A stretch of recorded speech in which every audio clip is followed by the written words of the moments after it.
Well, welcome everyone. This is Adam Coleman, and with me today we have Madeline Barconi. She's a certified financial planner, certified financial consultant, and certified divorce financial analyst. She's the partner and head of financial planning at Breakwater Capital Group.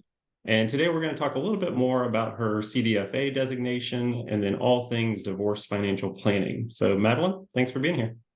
Yeah, thank you. So happy to be here and talk to everyone about this topic. It's really important to me. So thanks, Adam. Well, we appreciate it. So before we begin, tell us a little bit more about yourself and maybe what made you decide to go into financial planning, but then specifically divorce financial planning as well. Yeah, absolutely. It's a great question. So I grew up in the northwestern suburbs of Chicago, being raised by a single mom who I just saw work so incredibly hard. And she never made me feel like she was gone working with two jobs and getting her associate's degree at night. And she just really drilled her work ethic into me. And knowing college was not an option, but there also wasn't any extra legroom in the budget to pay for it. And, on another side note, I had always been enamored by the West Coast and the mountains. So a combination of those three things, and between financial aid and scholarships, I got a 50% ride to the University of Denver, which is where I went to undergrad. And so, of course, the other 50% was covered by student loans, and that still left me with $120,000 of debt, which may have influenced my career choice, but we'll get to that in a second. And while I was at DU, I got to work on a project to help build potable water wells for a community in Cape Town, South Africa, that did not have access to clean water. And something to note is, we're talking about 2014 and no clean drinking water. So it was just a really formative experience for me. And as a political science and international studies major, we had to fund the project ourselves. And developing a financially feasible study was not part of the traditional curriculum. So I'm sure some people can empathize with me on fundraising and having a political science and international studies degree. So we really had to raise the money to build the water well, set aside savings should anything go wrong, and of course, endow the project so it would be sustainable into the future once all the students had returned to their prospective homes. So I really thought, wow, knowing the ins and outs of this whole finance thing can get you access to basic human rights like clean water, something thankful I never had to worry about growing up. And the lessons have countless applications in everyday life. So fast forward to graduation day, the honeymoon period is over, and I'm remembering that I'm $120,000 in the hole. I knew I needed to pay back those debts with real money, and my payments just worked out to be half of the amount of my rent. So there really wasn't much room left over to save, spend, or investing was certainly not something I was even thinking about. And it just so happened that Fidelity Investments, the big Boston-based firm, opened up a brand new office in the Denver tech area.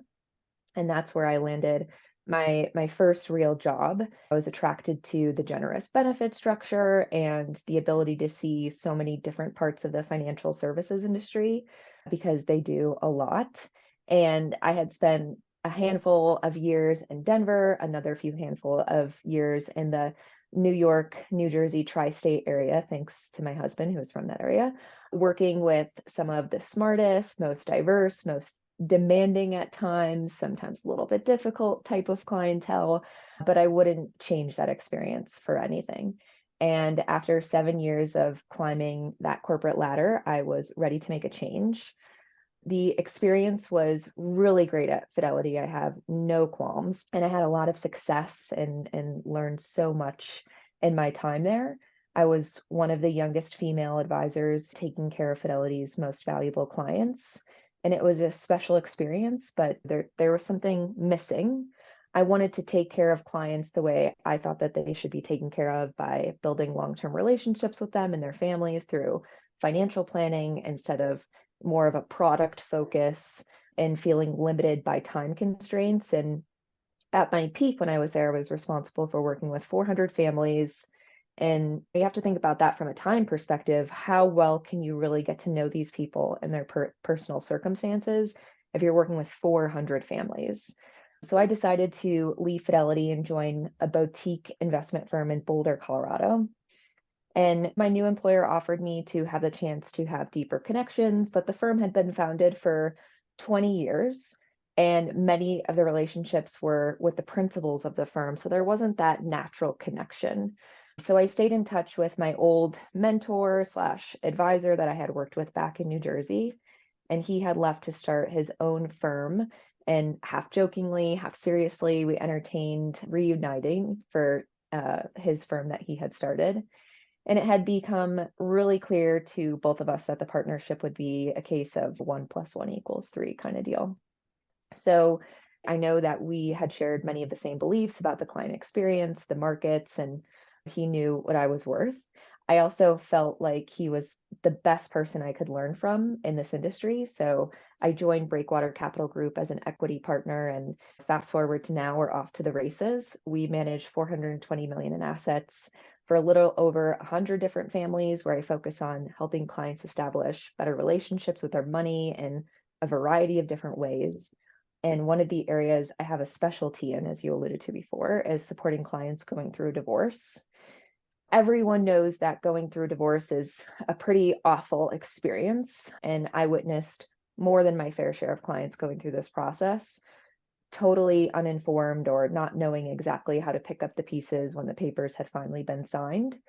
So often I would find that they were focused on that particular moment, which is to be expected. It's a highly emotional period, but it's important not to lose sight of how the settlement is going to impact them 5 to 10 years from now, and to ask questions like, how is this going to affect my earning capability? Do I have the skills and resources needed to maintain my lifestyle? What do I do to get there? It's really big picture stuff, but it's also the details. Something as obvious as, what is the tax impact from this, often really gets overlooked. And we all know that when it comes to taxes, equal does not mean equitable. The lawyers know the law so well and what's due to these clients from a legal perspective, but it's the ability to connect all those dots for the client so that they understand what their settlement will mean to them personally. I want the big house, but unless you have the means to maintain it, it really does no good for you. And I think people often forget, they might laugh at this, but it's easy to forget, you can't sell a window to put food on the table. And so that's really what's driven me to make sure that those clients are in a good place. Where does your role fit in? So, like CDFAs or certified divorce financial analysts, they have different roles that they take. So, different people that have that same designation, some get involved very early on in the divorce process and Mhm. really strictly look at the divorce and separation of assets. Others more on the back end of things to help with the financial planning afterwards. Where does your CDFA fit into the mix? Yeah, great question. So the CDFA ideally would get involved right from the beginning. I have some clients that find me without even having a lawyer in mind first, and I certainly work closely with family law lawyers in the area. So I typically will recommend them if they've made the choice that this is the path that they want to go down. I have clients need a CDFA's help, but maybe their relationship is so that they are okay staying together. They're just going to sort of live two different lives because of tax benefits or whatever the case maybe is. Or I have clients that get referred to me from their lawyer, and I'm meeting them sort of maybe in the middle. Maybe the first settlement has been sort of put on the table as an offer. And then inevitably, I need to understand the client's why and sort of the story behind the numbers. So inevitably, we sort of go back to the drawing board from the beginning. And again, it's those dots that are hard to connect. This is what you're owed from a legal perspective, but what does it mean to you from a personal finance perspective? It's those dots that often are not point A to point B. What is the difference between a certified divorce financial analyst and then more of your typical financial advisor if somebody was thinking about getting somebody involved during the divorce Yeah, process? yeah. So the CDFA designation, the CFP, the Certified Financial Planning role, is really the gold standard in our industry. We adhere to a code of ethics, a board, a disciplinary committee. The CDFA designation, Certified Divorce Financial Analyst, has these same commitments. So that would really, to me as a client, be the gold standard in terms of someone who is approaching me to give me financial advice through this time. It's an exam, there's a lot of math components to it. it's not based on feelings, it's based in facts and the realities of the law. And so that to me is the biggest difference. This is focused on a particular specialty, whereas the CFP is great to have. I encourage all clients who are working with a financial advisor to continue to look for that gold standard. But if you're looking for something specifically in the divorce arena, I would look for that CDFA designation, because that means that that person is committed and they have continuing education standards to that practice.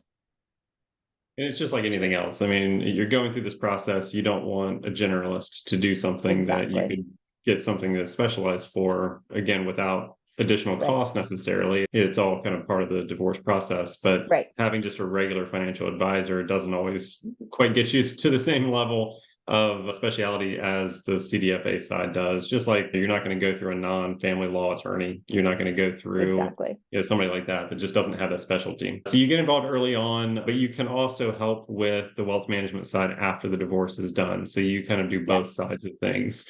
What sort of advice do you have for somebody starting down that divorce path? You mentioned a few things already, but any other Mhm. sets of advice that you would give for somebody? Yeah, so I'm a checklist person, and it makes me feel like I'm able to get done what I needed to get done, and it makes me feel accomplished at the end of the day. It also keeps me from feeling overwhelmed and maintaining a sense of control. My husband would also probably tell you I'm a bit of a control freak. So I know that I would not be where I am today. And on another note, without consistently seeking feedback, coaching, and finding mentors that, really advocate for you when you aren't in the room. So asking for help, put simply, is absolutely critical. So my first piece of advice is just to start somewhere and take it one step at a time. Typically, the first step in the divorce process, once you've decided that this is really the path that you want to go down, is putting together a sworn financial affidavit. And in Colorado in particular, you have 42 days to file that with the court once you petition for divorce. And that will give you and your soon to be ex an idea of what assets you have, what the income picture looks like, and it really makes you put pen to paper, finger to keyboard, whatever you're into, to see exactly what your budget is. And a different way of thinking about that is, what does it take to fund the lifestyle that you've been maintaining today? The second piece of advice is to surround yourself with just a rock star team. Get a great CDFA to run the financial side of the divorce.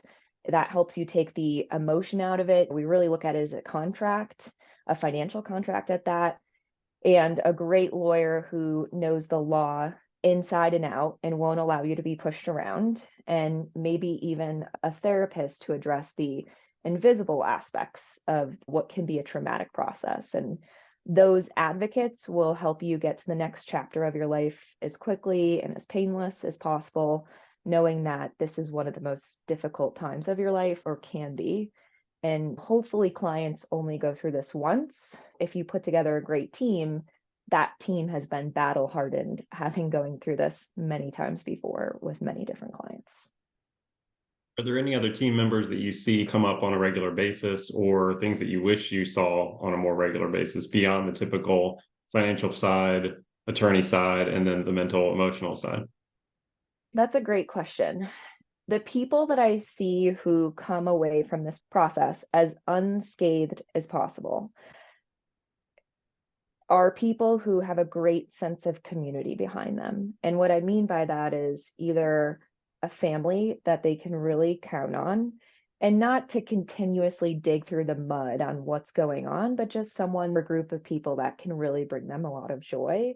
Or when everyone's sense of family is different. So for me, living in Denver, we don't have a lot of family here. So our sense of family is the community of friends that we've built around us. So having that kind of support that has nothing to do with the divorce in particular, but everything to do with bringing up your spirits. So, and really, if you have a hobby that you can really lean into or get a lot of satisfaction from, it's being able to be present when you need to be when it comes to the divorce, and being able to, in a very healthy way, take yourself out of it to sort of let go of some steam. Advice. Absolutely. So I guess we mentioned a couple different types of divorce on this channel before. Obviously, you've got collaborative, you've got the litigation side, Hmm. mediation. Do you get involved in all sorts of types? Do you have a preference one way or the other? What's your thoughts on each of those? Mediation, I do get involved in all sorts of different things. Obviously, some of my clients aren't even getting a divorce. It's sort of just like we're going to live our lives in two separate ways, but we have kids or whatever the case may be. So that's something in of itself. But mediation with a lawyer is probably my preferable preference if, knock on wood, my husband misbehaves for any reason. Personally, I would go down that route because you're really trying to be as calm as possible, but not get pushed around either because you have your lawyer there and hopefully you have your financial planner there as well to tell you, here's how this will impact you today, tomorrow, 20 years from now. And you're trying to be as amicable as possible too. So typically when I see clients go through mediation, that's the headspace they're in. And they really want to continue that way. Make it a little heated at times because sometimes you get an offer and you're just like, what the heck? I've been through with this person for 20 years. It doesn't seem right. But typically we can get back to a place of, hey, remember why we came to this instead of going to court or something like that. Gotcha. Any memorable cases that you've had that had a big impact on you in the past? Yeah, I do. And the first case that I ever worked on came to me midway through the divorce process. They had already received their first settlement offer. And after I got up to speed, what stood out to me the most was the lack of questions that had been asked up to that point. Instead of feeling some good ground had been covered, I really felt like we needed to go back to the drawing board to essentially starting at go to figure out what my clients' main priorities were and the why behind them. I find that that why is so important. I wanted to know the story behind the numbers. That's another thing that's really important to me. And you really just can't be afraid to speak up when you feel unsettled by something or that something was missing. And my client was a real estate agent. Her income was variable, and her success was a combination of hard and some good luck, which I find the harder you work, the more luck you have. And the winds that had been at her back to some extent, considering the Denver real estate market's strength over the past 10 years. She had done so well, but what I wanted to know was how sustainable was that experience? And her ex had very stable income from his corporate job. So I knew looking at the numbers that their essential expenses were covered by his compensation, and her income was the bonus. But she never really thought about it that way. Neither of them did. And so, sure, the first settlement offer seemed okay on the surface. But when thinking about the lifestyle and preparing for the unexpected, like the housing market softening or some unforeseen health issue, limiting her ability to work in the same way, her perspective resulted in a shift of the mindset. The settlement may be, in fact, a critical income source instead of a lump sum of money for a new home that she was thinking about buying. So we know that people don't make great decisions when emotion is involved or when they don't have all the facts. A really good CDFA's job, even though it's not always comfortable, is to point out those blind spots and put different scenarios on the table to make sure that their client is as insulated as possible. Fast forward to 2023, some of the less desirable situations, unfortunately, were modeled in for my client, having played out as the real estate market has cooled and aging parents are now coming into the picture that may need some additional financial support. But certainly she feels much better prepared based on the process that we had went through together. What were the major changes that you actually made or negotiated for because of that variable pay structure? So, kind of like what I said in the beginning, you have to look at your earnings capability. And you really, it sounds so basic, but when you're used to living a certain way for 24 years, which was the case, it's not. It's, hey, of course, my essential expenses are covered from guaranteed sources of income because my partner's income was guaranteed. He's an engineer. Of course, he's going to get paid for his work. And I was able to spend whatever I wanted on, going out to eat and vacations and this and that, but having them see, okay, these are your essential expenses. They need to be covered with guaranteed sources of income. If your income is not guaranteed, there's going to have to be shifts somewhere. And so just sort of walking back to the process of that initial financial planning conversation and applying the client's scenario to that initial financial planning conversation is so critical because they have to be able to relate to it. Perfect. Well, I appreciate you taking the time. Any final thoughts before we leave today? Yeah, so two thoughts, and I have thoughts in the form of quotes. The first one is by Theodore Roosevelt, which is people don't care how much you know until they know that you care. And that is something that has always guided me in my financial planning practice. And the second one is by Sally Krawcheck, who is absolutely hands down one of my idols in the finance industry, which is I love to talk, I love to share, I love to vent, but I prefer action.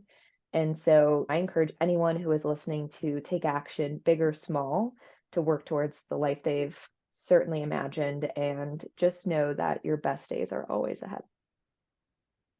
Perfect. Well, if anybody would like to learn more about you and the services that you offer, both divorce or non-divorce, what's the best place to find you? So our website is breakwatercapitalgroup.com. So go check that out to see exactly what we do, how we serve our clients. We have a ton of content posting insights regularly on different topics, as well as we host monthly webinars, just name a few resources there. And personally, I can be reached directly at 720-817-8723, or you can email me at madeline.barconi@breakwatercapitalgroup.com. And I'll make sure to include all that in the description as well. Please reach out. Any kind of questions that you have, I definitely would highly recommend it. This has been a pleasure. I really appreciate you taking the time and giving us some expert advice on the divorce financial planning side. Thank you, Adam. I really appreciate it. Absolutely.